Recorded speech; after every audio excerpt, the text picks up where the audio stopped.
This video will tell you how psychotypes relate to archetypes. We will consider the psychotypes that were discussed in the previous video. When describing archetypes, the archetypal circle of Tom Chetwynd is used as a basis, which describes the cycles of emotional development of the individual. The concept of archetype, from the Greek prototype, was introduced into psychology by Carl Gustav Jung. To describe the structure of the human psyche, Jung identified the material part of its nature, instincts, and the spiritual part, archetypes. Jung borrowed the term archetype from Aurelius Augustine. He understood it as some original, unconscious forms of the spiritual part of the psyche, which are built into human nature from birth. Archetypes influence mental life through images and emotions associated with them. A person can be aware of archetypes through their manifestation in stable behavioral scenarios and roles. Movement through the sectors of the Chetwynd circle is associated with the age-related development of the human psyche, from a child to a young, adult and mature person. In each of the sectors of the circle, male and female archetypes are identified, having a light and a shadow side. The mature psyche is characterized by mastery of all mental states associated with archetypes, as well as flexible switching of states in accordance with the life situation. Getting stuck in any of the archetypes can be problematic.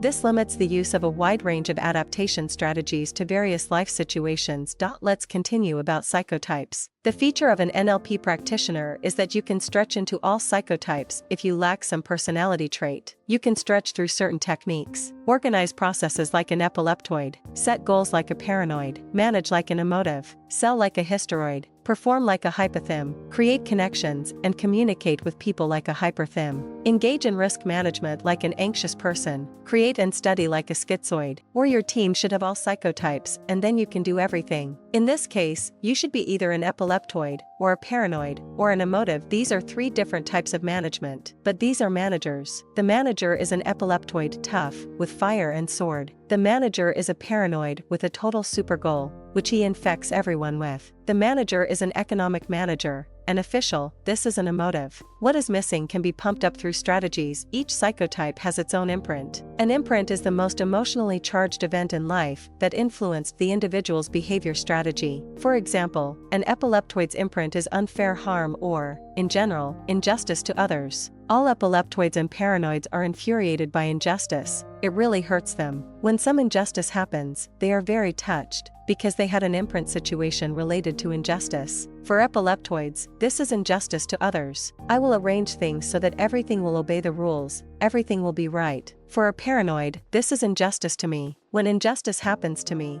I will prove to all of you that I am the boss here. I will tear you all to shreds. These strategies are not born just like that. This is a response to the imprint experience. Everyone has their own imprint. Emotive. When mom and dad loved, it was very warm and good. I relaxed. And when they quarreled, I was very anxious. I became an emotive. For me, calm is very important. Hysteroid, joy. I got candy only when I attracted attention. I was forgotten, and they paid attention when I broke a vase or put on a funny cap. If my parents paid attention to me only when I made a mess, then such imprint situations made me a hysteroid. Sadness, when no one paid attention to the child, and only started paying attention when he cried. And only when he fell, scraped his knee, started crying, did they start to feel sorry for him. They only took care of the child when he was sad. And a mechanism developed in him. I will now tell everyone that I feel bad, so that I deserve attention. He became hypothyme, anxious, fear. Something scared me. I couldn't relax. I didn't feel safe. I didn't have my own territory anywhere. Everywhere there was territory where some kind of danger could happen. I became suspicious and organized my personal space as safe as possible. Hyperthyme, play, surprise. It can be assumed that there was a whirlwind of contacts. Hyperthyme is similar to a hysteroid. Apparently, they paid attention to me only when I was in contact. And if I didn't do this, then it was as if I didn't exist. Children with schizophrenic mothers become schizoids. For example, she says, choose, son, do you want a green shirt or a red one? Green. What? You don't like the red one? Well then, the red one. What? You don't like the green one anymore? You can't cope with this world, so you go into your inner world. Behind all these stories, there was a specific situation that gave an imprint. And this imprint influenced the main strategy of the psychotype. But you can stretch into all psychotypes. When we get into a situation where we lack something, we begin to learn and get from another psychotype. How do all these psychotypes relate to Tom Chetwynd's archetypes? This is not a classic division, but is so beautiful that it turns into a tool.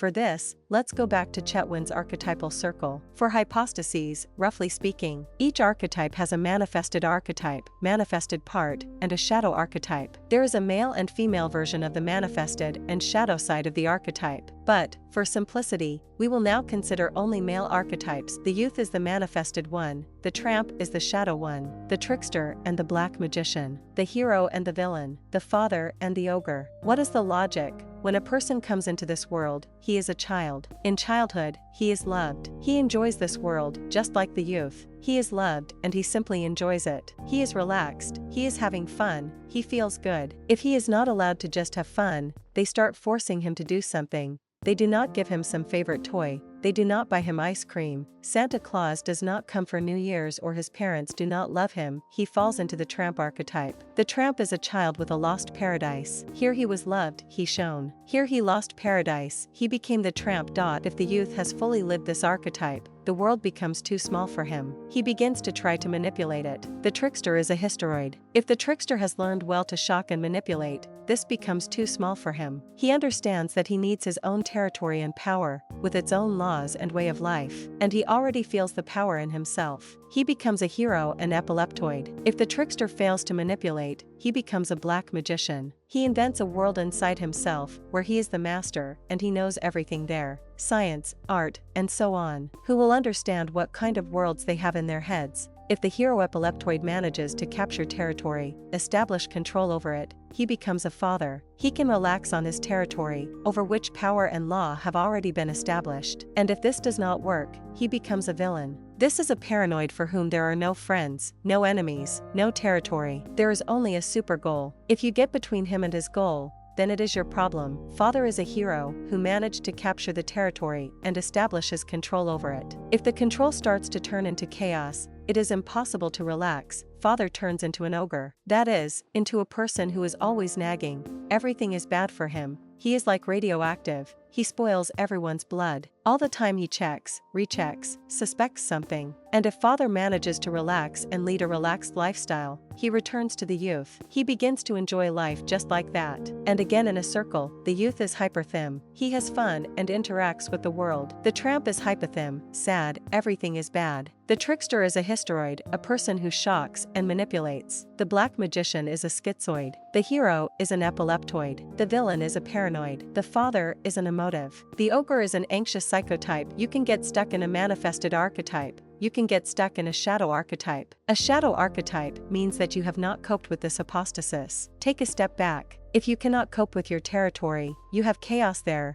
you have turned from a father into an ogre, you are a neurotic, then take a step back into a hero. It means that you have not yet captured the necessary amount of territory and have not established your control and power there. I am talking about how to use the transition between archetypes as a strategy. How to use this logic. If you are a villain and you cannot capture territory, establish or control, it means that you have not yet learned how to manipulate the world around you. Return to the trickster and continue learning. Perform on stage, go to drama clubs, speak at conferences, pump up the trickster in yourself. If you are a black magician and you cannot manipulate this world, take a step back. You have not yet understood much about this world. Return to the youth, travel around the world, to different countries, see how people live. You have not yet seen enough different sides of this world. That is why you have not coped with manipulation. You are very blinkered, and if you are a tramp, if you think that everything is bad, then you did not have a territory where you would have a personal zone, your own estate, where only yours are. Then it is worth going to your grandmother's house, where everyone is yours and everyone loves you, or to a holiday home, or on vacation, and so on. So, if you are stuck in the shadow, take a step back. You have not learned the previous lesson well, and this is what the female version of Tom Chetwynd's archetypal circle looks like. In fact, our imprints, which underlie our psychotypes, fix us in the archetype. If we are not satisfied with our imprint, if we are really stuck, we can use the NLP technique of re-imprinting, or Gestalt therapy, or another type of psychotherapy that can neutralize our childhood imprint. In conclusion, it is important to say a few words about the shadow side of archetypes. The shadow is not only understood as the destructive tendencies of the psyche. There is nothing superfluous or unnecessary in the psyche. Everything has its meaning and is connected with everything else. The light and dark sides of archetypes are opposite and united at the same time.